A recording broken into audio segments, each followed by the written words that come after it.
identity, black male identity, black male identity, black male identity, black male identity, black male identity, black male identity, black male identity. I have arrived. I have arrived to become a better man.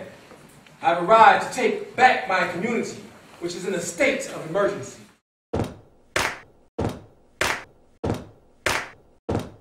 Black is black is black is black is black is black is black is black is black is black is black is black is black is black is black is. The idea of black male identity was that in history, black males were catching a bad ride because of their image. It wasn't necessarily that everything was true, so much as it was a thing where the perceptions of what is a black male was hurting the black male. In the project, we decided that by bringing together workshops, bringing together conversations, bringing people together, bringing communities together, and having them discuss the issues of what really is a black male, that we could uncover the true identity of black males and change perception. With the Black Male Identity Project, we're extremely ambitious.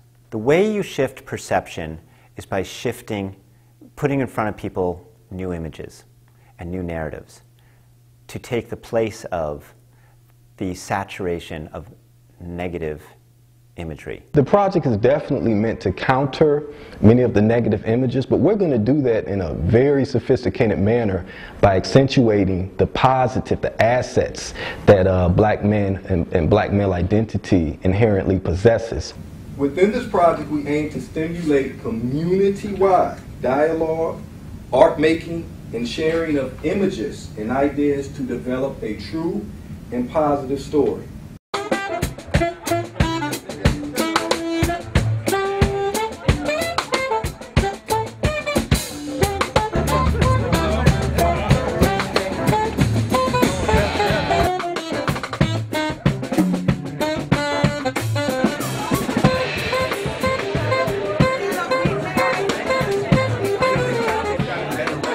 The reason why this project is so important is that we have got to make sure that society sees African American men and boys out of the appropriate lenses. And so putting the image out there, a positive image, and an image that says to young boys, you can be somebody, says to folks that, you know, we can create positive peer pressure. Inyame marase, inyame marase, inyame marase, inyame marase, inyame marase, inyame marase. BCYRI wants to thank you for coming here to this, what is it called? Community Forum. Community Forum. Thank you. There are many projects, programs, and campaigns that are launched without seeking permission from community, without seeking input from community, that end up strangling community because community is not involved in those programs, projects, or campaigns. So we are here very humbly in appreciation to you all for, number one, coming today, but we also are curious. We want to know if we are moving in the correct direction.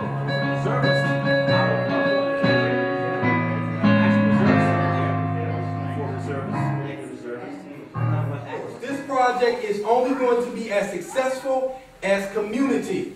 And as long as we have communities who are giving their talent, their experience, sharing their treasures with us, as long as we have that, we're going to be very, very successful. I've arrived to take back my community, which is in a state of emergency. I have arrived to put a derailed train of thought back on track so we can regain our self-esteem, our self-respect. As a mother of 3 black men, this touches my heart in a way that I just cannot explain today. And I'm just overwhelmed with joy to see these wonderful, beautiful faces of all colors here to serve one mission and purpose, and it's to enrich our community. So I thank you.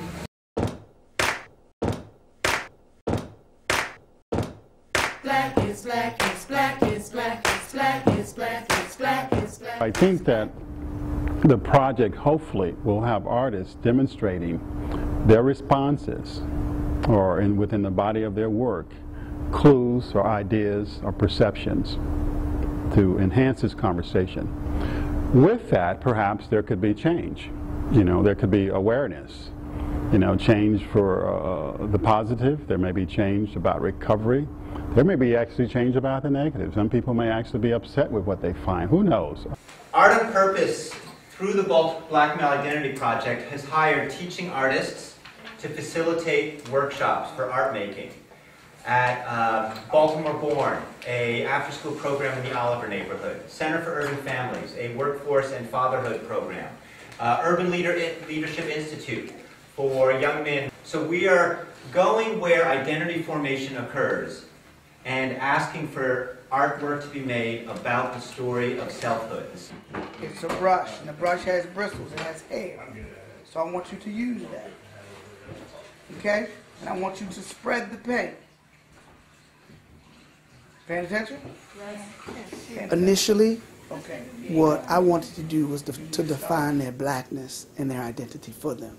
And that's not what artists and teachers do. As long as they are respectful of the materials and respectful of the subject matter that they're putting out, allow them to express who they are. And then from there, once they have that, then we can start to build on conversations about what it means to be a black man from that point. You know, and that's where the assignment began to take off. You know, and the young men, really, I didn't do much teaching. All I did was teach them how to use the materials, and they took it from there. We all get to choose what we want, how we want to paint it. It's our own creativity. That's what I like the most about it. We get to put our own touch on it. And that's what Baltimore Born helps us with. They help us to look into ourselves and know that we're strong and that we can do stuff and we can stay in school and we can if we set our minds straight, then we can achieve anything. So I'm really pleased to introduce one of the dads who had the fortune to work with Jeffrey Kent on the art project. I want to especially thank Mr. Jeffrey Kent for letting me tap into something inside of me that it was a good release. You know, I didn't even know I was an artist. I mean, I'm not an artist, but it was just a good release for me. We don't get a chance to participate academically at the senior-most levels in our society. And I think, you know, as a result, we're very limited sometimes in our ability to think about what the possibilities are. And so because of that, I think we have to create these intentional spaces. You know, we have to reshape the way which pop culture, you know, views us. I think sometimes people tend to stereotype and just put us in very narrow spaces, right? And don't think that we can evolve from that. These people build jails that they don't mind filling, and from the looks of things, they won't mind killing. So how can I make it rain when all this blood is spilling? They negotiate war and label me as a villain. Don't believe the hype, public enemy's right, but they forgot about it all. Thank you. A lot of times young people don't think of themselves as change agents of the society currently, because the work that I've done working with young people is always about how we can change right now, how we can change the problems that we face. And if we work together, if you actually sit down, think about ourselves as the people to change it instead of asking someone else, then we can get things done.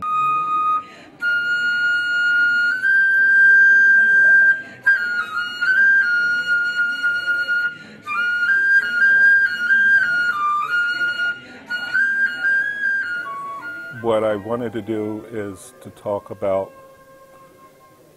what do you do with 400 years of dysfunction, 400 years of slavery and segregation and all of the conflicts black folks have to deal with. How do you get rid of that? And what's it look like?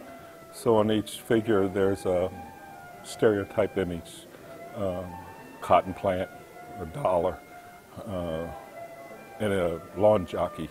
Each of those symbols we never created, but it's like we carry them inside of us. We're starting to appreciate our stuff a little more and promote our own thing a little more, and we have the institutions to do it. So, you know, I think we're seeing more black art because of that. We're controlling our institutions more and better, and we're starting to project our own stuff more. I feel like it's such an important idea because for them to have a range of ages like they do, from me to the ages that they have, it communicates the idea that we're not just what everybody believes we are, and that we can speak for ourselves, and that this is how we can do it through art, writing, and things like that, and it's positive. Black men have been identified since black men and black women and black children have been forced to be here, forced to come to this, to the West, and as a result, our identities have always been put upon us. So essentially that was taking away our personhood, our humanity. So to have a project like this, it is an act of taking it back. It's an act of self-determination. So I think this is absolutely imperative. I think that it can't stop here. And I think that all of our sons need to see this. Black is black is black is black is black is black is black is black is black is black identity. Barbershops have always provided space for black men to speak about issues within our communities, to brainstorm about solutions. So today, we wanted to invite you all here to dialogue about issues in Baltimore. We have these dialogues, which I like to refer to as barbershop conversations, where a group of people will take a couple of flip cameras and sit around and tape each other's conversation. And then we edit that back together and put that out as for everyone to view and see what people are dialoguing about. But the media is the massage. I think someone wrote, and it shouldn't be. They shouldn't be captivated by the massaging media. They should be inspired by their elders. One thing that came out throughout this project is that there's one uncorrupted place where black men can sit down and talk, and that's the barbershop. The barbershop, the claim is the barbershop is still the uncorrupted place. That's not true. Can you go to a barbershop today? When I go, I don't hear political discussion. I respectfully disagree. I think we can change the conversation in the barbershop. You know, I think if you were sitting in there and you opened up your mouth and you said, gentlemen, let me ask you, what do you think about this? And I think the whole tone of everything would change. I was proud to be a part of this, to be on that stage here at the Great Baltimore Museum of Art, and to be in the company of people who are much, much smarter than I am. So pride would be the number one thing. And the opportunity to be able to talk about an issue that is important to me personally, and something that I think needs to be discussed, and something that I think that needs to have much more discussion. Black is black is black is black is black is black is black is black is black is male identity. Black male identity. Black male identity. We're at a time in our country where we have an African American president. So there's a different perception in terms of what you actually can achieve in this country, right? And the pathway to doing that is something that, you know, we've got to make sure young African American boys and men realize can happen, can be achieved, but they have to be intentional.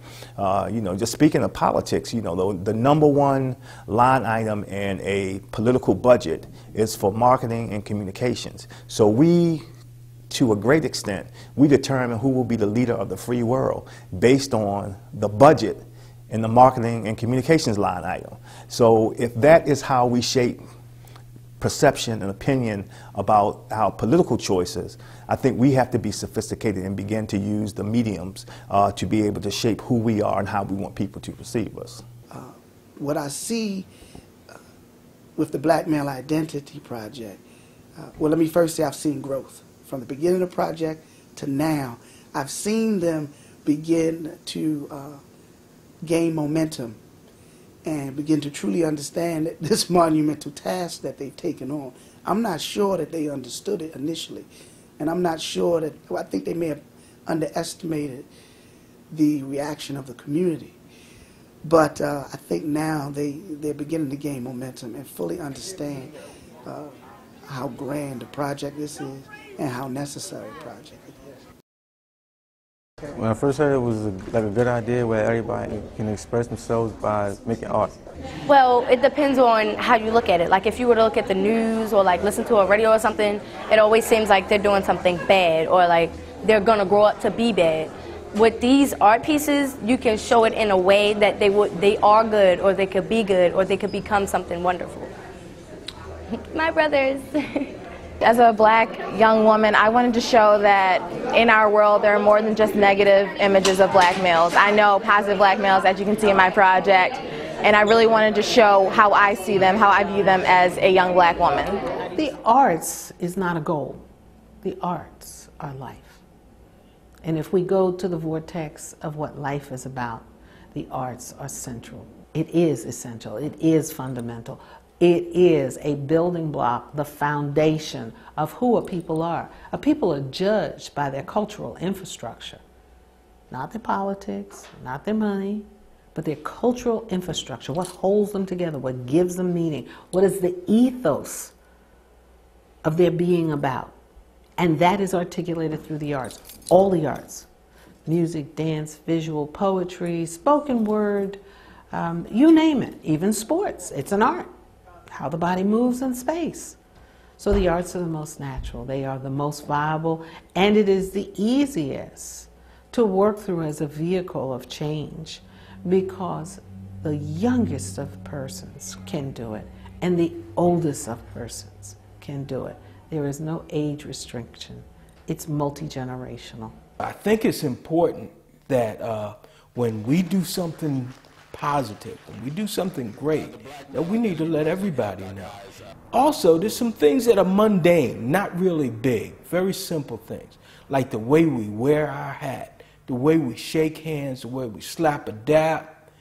All of that stuff is created in the Black community. You look at all sports celebrations, you look at fashion, the way we trick out our cars, to the way we farm our vegetables.